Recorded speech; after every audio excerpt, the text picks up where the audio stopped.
Okay. Hej, velkommen her. Det er Neil Natura, og i dag der har jeg fornøjelsen af at sidde med Mr. Steve Pavlina.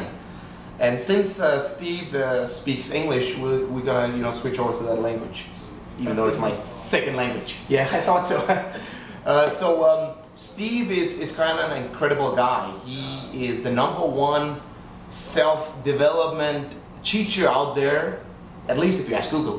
You know, if you type in self-development? Personal development. So it's personal development. I did that too before we put on the camera. Anyway, so he's the #1 guy you get if you type in personal development into Google. And you know, he has millions of followers reading his stuff, and it's just a privilege to sit down here with you, Steve, and connect with my new friend. Thanks. So, Steve, you're the best person to ask. What does personal development mean? What does it mean?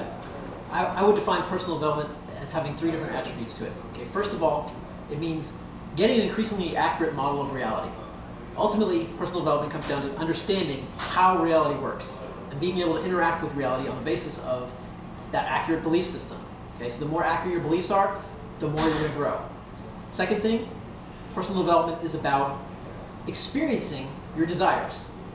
Now, whatever you want in life, you connect with it and you make it part of your reality. You make it happen. The third thing is power or strength, becoming stronger, in the sense that you're capable of achieving greater goals than you are right now.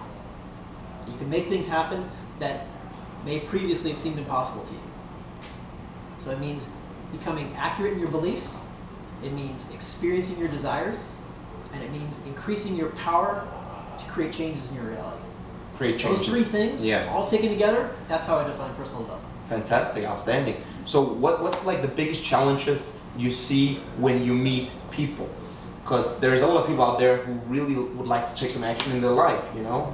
You just gave a speech on a really interesting subject. We're not going to go in depth with that right now, but you meet a lot of people and they have challenges with their lives. You know, what's the top 3 challenges you see, basically, that people are struggling with?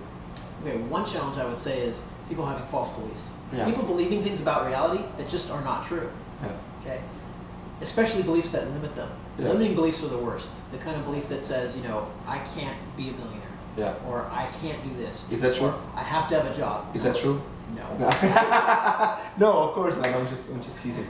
Yeah. Right. So, you know, having a limiting belief that is really something that holds people back tremendously. Because limiting beliefs are practically invisible to us. Why do you think we have all these limiting beliefs? We don't question them. We're socially conditioned that way.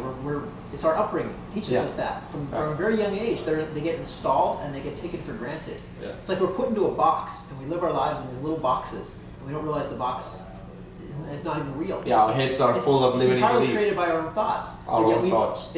We make it real. Yeah, we make it real. So we have made. Let's assume this. You know, everybody has limiting beliefs, right?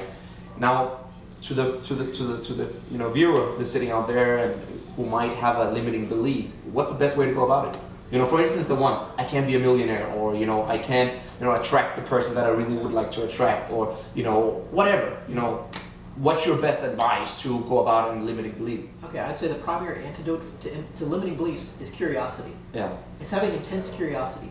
Be aware of it. Because what's going to happen is you're going to eventually find some people who are doing what you believe impossible.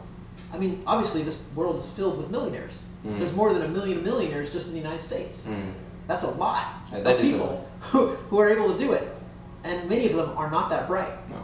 And yet they're able to do it, so why not you? And many of them are teaching other people how to do that kind of thing. So why not you? I just use that as one example. Yeah. I mean, you don't have to want to be a millionaire, but the fact that people are already doing something, they're already getting a result that you're being denied, that should make you curious. Why are those other people able to do it, not me? What are they doing differently? What do they believe differently than I do? And you will find that whenever you do these comparisons between people who are getting a really positive result in some area versus people who aren't, it ultimately comes down to a major difference in their belief systems. I've especially noticed that. I have many friends that are millionaires, and their beliefs, especially when it comes to money, are very, very different than people who are broke. Or people who It's all about the beliefs. It does have a lot to do with that. Yeah. Yes. Just out of curiosity, what is your number when, you know, I like to say that 80 or 90% of any gain starts with a belief. What do you say about that fact, just, you know, out of curiosity? How do you mean? What do you mean? Like for instance, in order to become a millionaire or financial success, it's all about the beliefs. A lot of people come to me and they think, it's the technical stuff. It's, knowing how to do this and this and this and that. In order to attract the right person, it's you need to do the techniques, you need to do this and this and this and that. Right. And I say, honestly, bullshit. Yeah. What? It's 90% of the game is belief. What do you think about that? I think that's partly true. Yeah. I would say much of the game is about choice. Yeah. And it depends on how consciously you're living your life. If you're living your life very consciously, then you have a lot more freedom, a lot more choice, because you're not held back as much by limiting beliefs. Interesting. And you have the awareness to experiment where your beliefs you feel are flawed, where you see people getting results that you can't. And that's when you have to get curious and investigate and find out what those people believe that you don't. And are their beliefs more accurate than yours? You don't want to install false beliefs, even positive ones.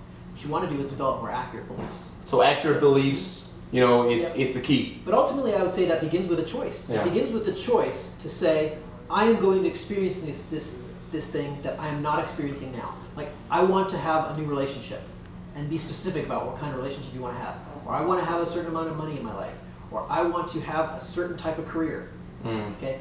And when you're really specific about what you want, you're more likely to get it. Making that decision and saying, I will do this. This is going to happen no matter what. And that commitment to making it happen, even when you don't know how you're going to get there. Interesting. That I would say is a really huge part of self-development. That's something that's been very powerful for me, is getting really clear about what I want. And the real problem the real problem people have there is they have a real lack of clarity. They're not sure about what they want.